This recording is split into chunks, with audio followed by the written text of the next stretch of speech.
یہ ممنوعہ funding case کی سماعتیں ختم ہو گئی ہیں اور اب اس کا جو ہے وہ بس فیصلہ آئے گا. فیصلہ محفوظ ہو گیا, پتہ نہیں کب آئے گا. لیکن سر آپ نے اس میں التوا کی درخواست دی 30 بار, الیکشن کمیشن کے دائرہ اختیار سے باہر ہونے کی درخواست کی 6 بار, دستاویزات اور ریکارڈ فراہم کرنے کی درخواست کی 21 بار, وکیل تبدیل کیا 9 بار, اسکروٹنی کمیٹی کے 95 اجلاس ہوئے سر. تو یہ اگر بالکل ہی آپ اس میں بے گناہ تھے تو بس آپ تو کہتے ہیں یار جلدی کیس چلاؤ, ختم کرو. 2014 میں شروع ہوا تھا, بچے بڑے ہو گئے 2014 میں. جو 2014 میں شروع ہوا تو 2018 تک کوئی لوگوں کی حکومت تھی نا. یہ 4 سال دیکھ لیتے. اگر ہمارے دور حکومت میں فیصلہ آتا تو کہتے عمران خان نے مینج کر لیا ہے. پہلے تو یہ ممنوعہ فنڈنگ کے اوپر چلے گئے. پہلے فارن فنڈنگ کہتے تھے. فارن فنڈنگ میں تو پی ٹی آئی بین ہو سکتی تھی. ممنوعہ فنڈنگ میں زیادہ سے زیادہ $25-50 ہزار جو بھی ہے وہ فورفیٹ ہو جائے گا, وہ ضبط ہو جائے گا. بات سوال یہ اٹھانے والی ہے, ہمارا صرف یہ مطالبہ تھا کہ ایک جماعت کو کیوں آپ لوگ کارنر کر رہے ہیں. سب جماعتوں کو, تینوں کو, پیپلز پارٹی, نون لیگ, تینوں کو, پی ٹی آئی کو, ان کا اکٹھا کیس انہیں اکٹھے فیصلے کر دیں. ہم نے تو پھر بھی 40,000 سے زائد سرٹیفائیڈ اکاؤنٹس دیے ہیں جہاں پیسہ آیا ہے. ان کے پاس تو ایک بھی دستاویزات نہیں نکلی جی پیسے آتے کہاں سے ہیں, پتہ ہی نہیں ہے. اسامہ بن لادن فنڈنگ کرتا رہا, پوری قوم جانتی ہے نون لیگ کو. تو میرا مطلب ہے یہ کیا بیچتے ہیں. جو بھی فیصلہ ہے آپ قبول کریں گے نا. بات پتہ ہے کیا, دیکھیں آج ویسے آپ کو وسیم رہنا چاہیے تھا نیب پہ. خود آپ کے سابق اور آپ کے لاڈلے وزیر اعظم, آپ کے 6 منٹ رہ گئے, 6 منٹ میں میں نے دوسرا موضوع اب آپ بتا دیا کریں. اور عثمان بھائی کیا میں نے وزیر اعظم نواز شریف کہتے تھے, وسیم آپ کے فیورٹ وزیر اعظم نواز شریف کہتے تھے 42 منٹ میں سے اپنے نام پہ یہ مجھے پیسے طے کر لینا مہربانی کر کے کہ کس نے کتنے اپنے نام پہ پیسے 35 منٹ ایک موضوع بات کیا, 6 منٹ دوسرے پہ, یہ میرا استحقاق رہ لینا. تو بڑی بہت بڑا ایشو ہے اس وقت اس ملک کا یار, بہت بڑا ہے, اسی لیے پروگرام کا بہت بڑا حصہ اس کو دیا ہے. اور بھائی ایسے 35 منٹ کرپشن کے ساتھ بھی ترقی ہو سکتی ہے. ایسے اقبال کہتا ہے کرپشن کے ساتھ بھی ترقی ہو سکتی ہے. بڑی دنیا نے کرپشن کر کے ترقی کی ہے, یہ تو ان کا بیانی ہے. خرم دستگیر کہتا ہے ہم تو آئے ہی کرپشن بچانے کے لیے تھے, ہمیں تو پتا تھا دسمبر میں سزائیں ہونی ہیں. آرمی چیف کی تبدیلی کے ساتھ ایک تو میں امید کرتا ہوں کہ ہمارا عظیم پاک فوج ادارہ اس بات کا نوٹس لے گا کیوں آرمی چیف کو متنازع بنایا گیا ہے, کیوں ہمارے سپاہ سالار کو یہ لوگ متنازع بنا رہے ہیں. ان کا نام لے لے کے جی نومبر میں تبدیلی ہونی ہے, اس تبدیلی کے ساتھ ججز جڑے ہوئے تھے اور ان سب نے کنوکشنز کرنی تھی. اچھا بھائی میں تو بحیثیت صحافی کسی کا کوئی فیوریٹ نہیں ہونا چاہیے میرا خیال ہے, لیکن آپ کے جو فیوریٹ, اور نہ ہے الحمدللہ, ورنہ میں ساری باتیں, لیکن آپ کے فیوریٹ وزیر اعظم نے بہت کچھ کہہ دیا آرمی چیف کے حوالے سے, جس کے حوالے سے آپ کے فیوریٹ شہریار آفریدی صاحب کہا کرتے تھے کہ آرمی چیف قوم کا باپ ہوتا ہے. وہ آج حالانکہ میں نے اسے کہا تھا ان کو کہ جملوں پہ نظر ثانی کریں, اس لیے کہ ظاہر ہے وہ تو 3 یا 6 سال بعد تبدیل ہوتا ہے. میں نے کہا تھا آپ بتائیں کئی براہ راست لے کے ہم نے نون لیگ کی طرح کئی براہ راست لے کے اپنے سپاہ سالار کا نام لیا ہو جلسوں میں جلوسوں میں. جی جب آپ یہ کہتے ہیں کہ میں نے نیوٹرل سے کہا کہ دیکھو سازش ہو رہی ہے, انہوں نے نہیں روکا, تو آپ کس پہ وابڈا میں الزام لگا رہے ہوتے ہیں یا کرکٹ بورڈ پہ؟ نہیں دیکھیں ہم نے نیوٹرلز کو اس لیے کہا کیا الزام لگا رہے ہیں. آپ وہ الزام لگاتے ہیں جو نواز شریف نے یا بلاول صاحب نے یا کسی اور لگایا تو آپ کہتے ہیں غدار ہے. چلیں وسیم آپ نے بڑا اچھا کیا یہ بات چھیڑ دی. تو کیا جو عمران خان نیوٹرلز کو کہتے تھے وہ تباہی ہوئی کہ نہیں ہوئی؟ معاشی طور پہ تباہ کر کے رکھ دیا. گورننس کی بات نہیں ہو رہی, رجیم چینج کی بات ہو رہی ہے. آپ کہہ رہے ہیں کہ میں نے کہا تھا سازش ہو رہی نہیں روکی, اس کا مطلب کیا ہے؟ آپ کیا الزام لگا رہے ہیں, کس پہ لگا رہے ہیں؟ سازش کے علاوہ یہ بھی کہا تھا بڑی مشکل سے 3 سال میں اکانومی سنبھلی ہے, خدا کا واسطہ ان چوروں, ڈاکوؤں, لٹیروں, نلیکوں, نہلوں سے ملک کو بچا لیں. ابھی تو کہا تھا نا کہ روک لو, نہیں روکی. آپ کیا الزام لگا رہے ہیں, کس پہ لگا رہے ہیں, کتنا سنگین الزام لگا رہے ہیں؟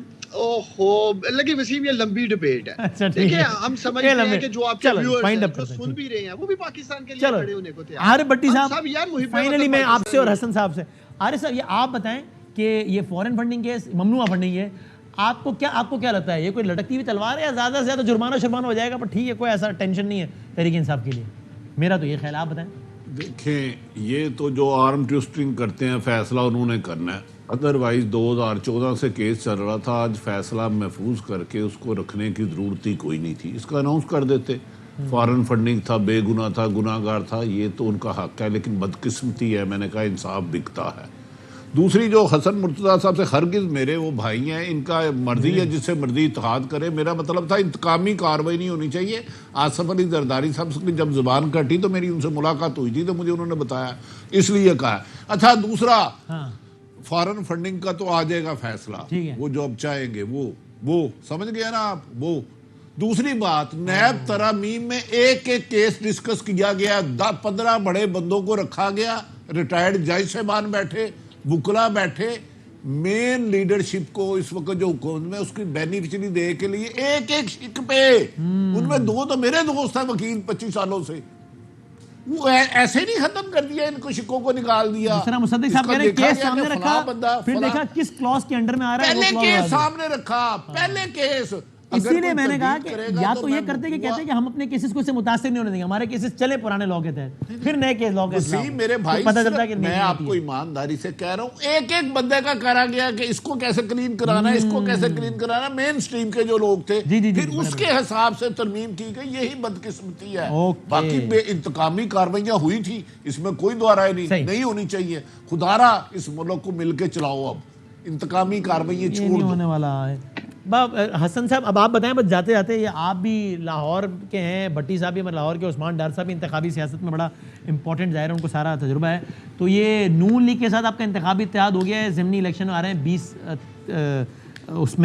20 حلقوں میں، تو کیا امید ہے آپ کو حسن صاحب؟ جی انشاءاللہ جی اللہ بہتری کرے گا اور بہتر رزلٹس آئیں گے. اس سے پتہ چل جائے گا کہ عوام کا جو ان کے بیانیے کے ساتھ کتنا ایک عوام اتفاق کرتی ہے، وہ 17 جولائی کو پتہ چل جائے گا انشاءاللہ تعالیٰ. اس کے رزلٹس کہتے تھے آپ نے دھاندلی کی تیاریاں شروع کر دی ابھی سے.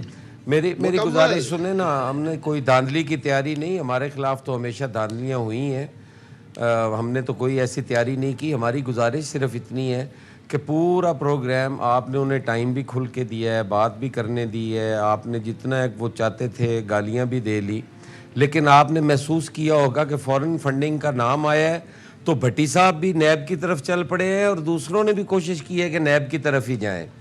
نیب بالکل ڈسکس ہونا چاہیے، لیکن فورن فنڈنگ کیس بھی جو ہے وہ کوئی اتنا غیر نہیں ہے. فورن فنڈنگ کیس کے اندر، فورن فنڈنگ کیس میں کوئی، اس میں جو قابل تشویش بات یہ ہے کہ وہاں سے اسرائیل سے بھی فنڈنگ ہوتی رہی، انڈیا سے بھی فنڈنگ ہوتی رہی، اور انہوں نے 10 سیکنڈ میں 1 سیکنڈ مجھے کہہ لینے دے، پھر آپ کہہ لیجئے گا. جی آپ نے کافی کہہ لی ہے.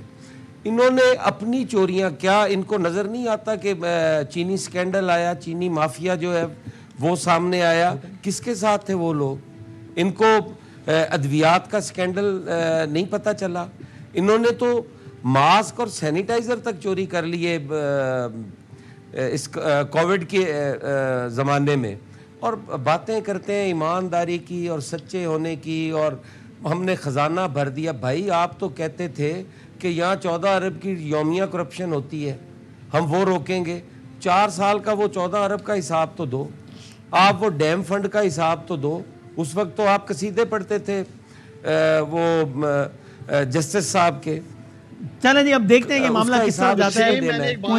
سر میں نے بریک ختم ہو گیا. عثمان بھائی اگلے پروگرام میں بالکل ختم ہو گیا.